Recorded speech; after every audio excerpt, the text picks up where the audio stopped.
Olá, tudo bem? Meu nome é Aline e eu sou fisioterapeuta pélvica. E nessa semana eu tinha aberto a caixinha de perguntas lá no Instagram e eram perguntas sobre pós-parto, sobre puerpério. E como surgiram várias perguntas legais, eu achei que seria interessante trazer aqui em vídeo. E já aproveitando o gancho, se você ainda não me segue no Instagram, aproveita para seguir, porque lá tem conteúdo diariamente e por lá também é mais fácil de manter um contato mais próximo, assim. Então vamos lá. O vídeo de hoje são perguntas e respostas sobre o pós-parto. Eu trouxe a minha colinha aqui para ler as perguntas, então vamos lá para a primeira. Quanto tempo demora o puerpério? Então o puerpério ele começa já logo depois do parto. Ele se prolonga por umas 6 a 8 semanas mais ou menos e ele termina quando todos os órgãos reprodutivos voltam ao estado de antes da gravidez. Então pode ser separado em 3 períodos assim. Então o pós-parto imediato, que é do primeiro dia logo depois do parto ali até o dia 10, mais ou menos, após o parto. O pós-parto tardio, que é a partir do dia 11 até o dia 40. E o pós-parto remoto, que é a partir do dia 41 depois que você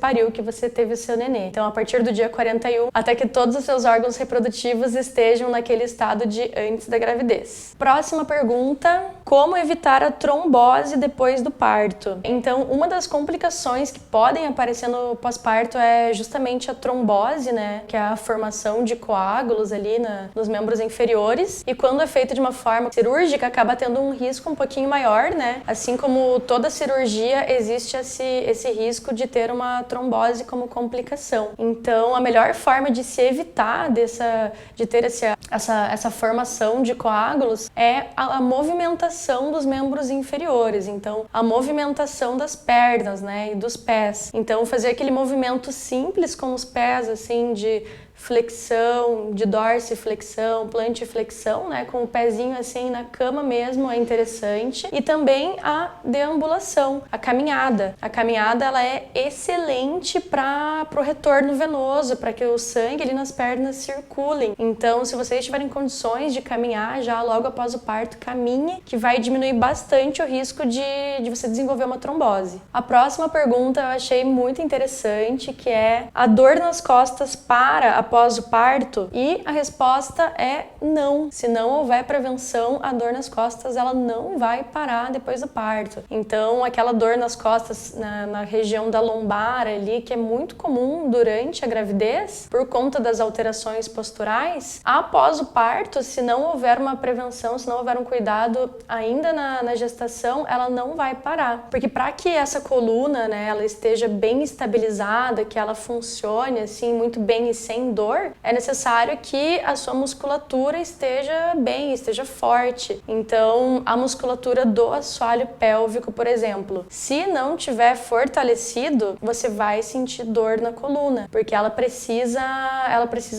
trabalha em sintonia com a musculatura da coluna, o diafragma respiratório e a musculatura abdominal. Então, durante a gestação, há uma sobrecarga do assoalho pélvico, há um enfraquecimento, e esse enfraquecimento agrava a situação ali da dor na coluna. Tem a questão da musculatura abdominal também, né? Então, na gravidez, existe uma grande deformação, assim, da musculatura abdominal, principalmente dos retos abdominais, que são aqueles músculos dos gominhos que aparecem ali na frente da barriga. Então, o que é muito comum e é normal de acontecer na gestação é a diástase abdominal. Então, é quando essa musculatura ela se separa. E se ela se separa assim de uma forma maior do que a esperada, acaba gerando um enfraquecimento. Essa musculatura ela não tem a funcionalidade que deveria. Então, se essa musculatura abdominal não está funcionando 100%, a musculatura do assoalho pélvico não está também muito forte, não tá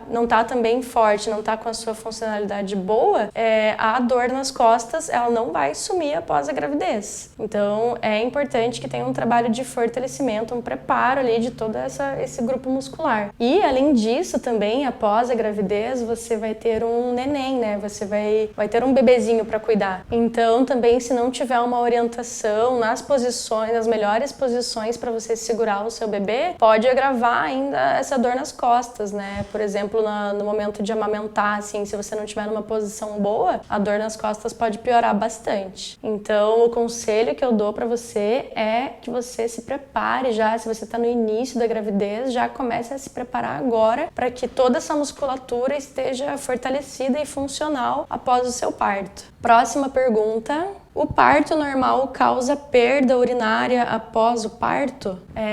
Então, esse é um mito, assim, na verdade. Muita gente acredita que o parto vaginal, né, o parto normal, acaba causando uma incontinência urinária, que você acaba perdendo a força lá do assoalho pélvico, não consegue segurar o xixi. E, na verdade, que a gravidez mesmo, a própria gravidez é um fator de risco para incontinência urinária. Nem tanto a via de parto, né?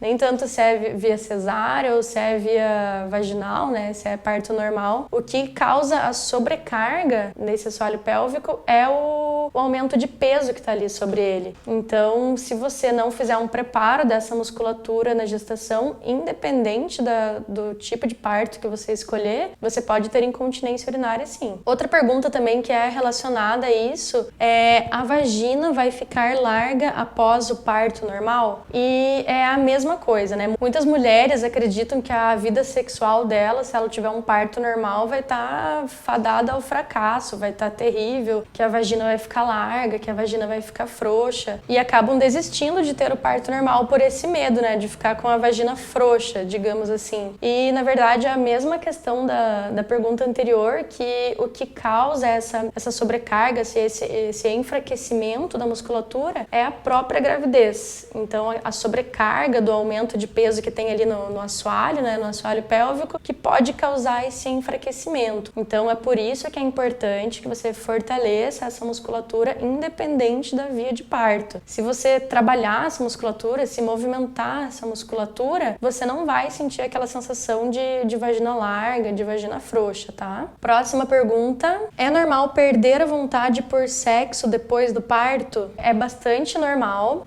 Logo após o parto tem uma ação muito grande, assim, de um hormônio que é a prolactina. E esse hormônio, a prolactina, acaba causando realmente essa inibição pelo desejo por sexo. Então, essa prolactina, ela vai estar agindo muito forte ali no teu corpo após o parto. E realmente é muito comum que ali nos primeiros dias, nas primeiras semanas, você não sinta vontade nenhuma de fazer sexo. E até é muito interessante que você converse com o seu parceiro, com a sua parceira, quem tá ali do seu lado, para que essa pessoa esteja ciente e que saiba, que passe por esse momento junto com você e que não fique cobrando, não ache que é má vontade sua, nem nada. Então é interessante conversar isso, já que vai rolar essa ação desse hormônio e passado um tempinho vai voltar tudo ao normal, tá? Então não precisa se preocupar. Próxima pergunta. A cor da minha axila está bem mais escura. Vai voltar ao normal depois do parto? Então é muito comum, durante a gravidez, há um aumento dos melanócitos, que são as células lá responsáveis pela melanina, pela pigmentação. Então é muito comum que algumas regiões do corpo fiquem mais pigmentadas, fiquem mais escuras. Então é muito comum que regiões como os mamilos,